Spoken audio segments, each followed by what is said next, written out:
Hi guys, welcome back to another Scout the Defender YouTube video, and you'll notice that I'm in Scout and we're actually moving, and that's because I've literally just picked it up from the guys at LR Motors, where they've been diagnosing the overheating issues that we've been having with Scout, and we're back up and running.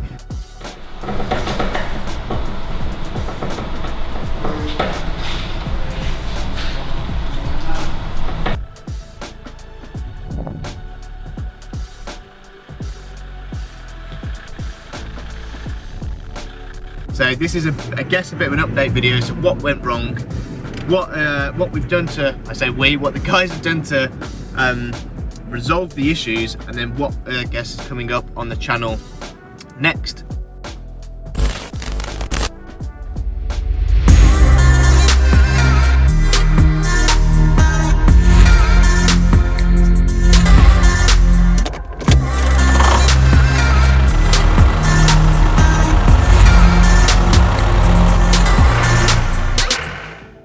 So, I'm sure many of you have probably followed the journey that we've been having with Scout. It was overheating quite dramatically several times, and I was scared, I guess, to drive it without getting it fully diagnosed. Now, I did some, I guess, investigation myself, where we looked at intercooler hoses, radiator damage, plugged it into a fault reader, could not get any faults, so I was really stumped as to what it could be, and then started to think, oh gosh, maybe it's something more serious than first thought. So, as I do when I always get stumped, I sent it over to the guys at LR Motors, who were amazing and managed to squeeze me in. I know those guys are really busy, so shout out to them. And they had a look at it themselves, and I sent it off, and they couldn't replicate the issue, which is so typical, considering, you know, I'd been living with this issue for a little while. But they did some further investigations and found that the engine wasn't actually pressurizing itself correctly, and it was therefore leading to overheating issues. They also found that the engine was not taking very long to heat up. It was going from, I guess, a cold start straight up to temperature quite quickly. So apparently that's another sign that there may be something up. And after all the investigations and checking, you know, whether the engine was pressurizing and seeing this heat climb issue, they ruled it down, or whittled it down to two problems. Both of them, I guess, would have been out my depth to fix, so it's good to know that it went to those guys. So the first was a head gasket issue. Obviously, anything with head gasket just fills everyone with fear, and when I got the text from Ross at LR Motors, I did panic slightly. So they weren't sure whether it was the head gasket that had gone, which obviously would have been a costly bill. The second thing that they wanted to check and rule out was whether the EGR cooler was faulty. So as with all these things, it's obviously best to try the cheaper things first. So the guys took out my old EGR cooler and put in the new one, ran it on short drives, on long drives, and finally found out that it wasn't actually overheating. The engine was warming up, but at a steady rate.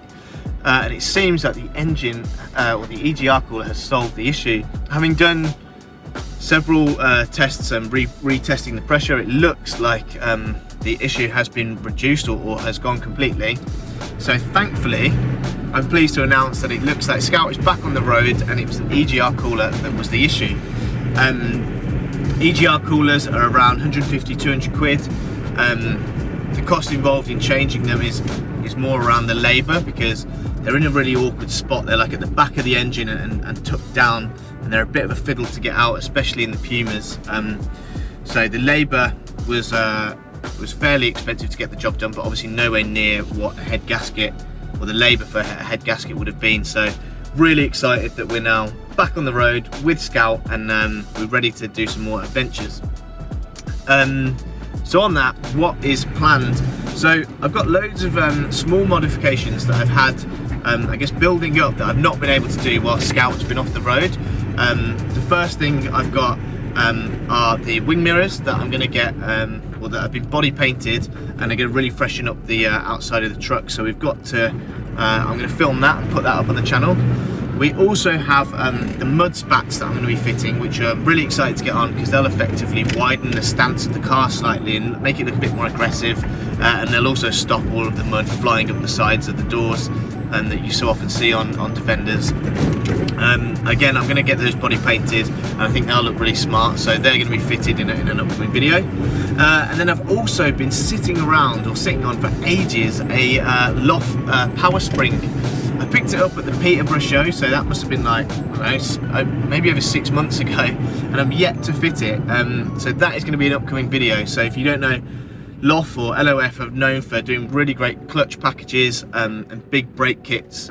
And I've had this power spring for ages, which effectively lightens the clutch. On Defenders, the clutch can end up feeling quite heavy, especially in either with town driving, where you're starting a lot, or if you're doing long journeys. So the power spring should hopefully lighten the clutch.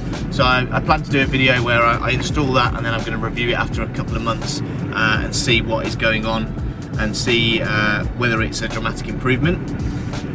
And then I've also got fitted loads of parts that you guys ask me about all the time, that I'm going to review after living with them for a period of time. So I get asked a lot of questions about the ORE rear wheel carrier, about the steering guard, about the intercooler that I fitted and the remap.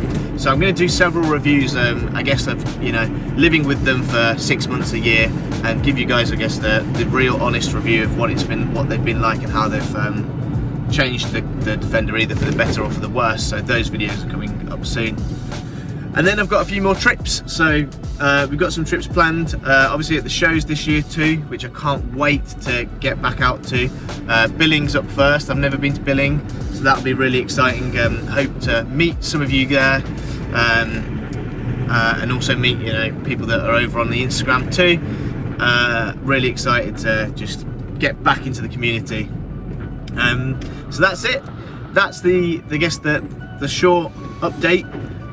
I'm just so happy to have Scout back on the road, hopefully performing well, and yeah, a big thank you to everyone that's kind of followed this mini series, this little adventure trying to get Scout back on the road, and thank you to everyone that left comments in the comment box below.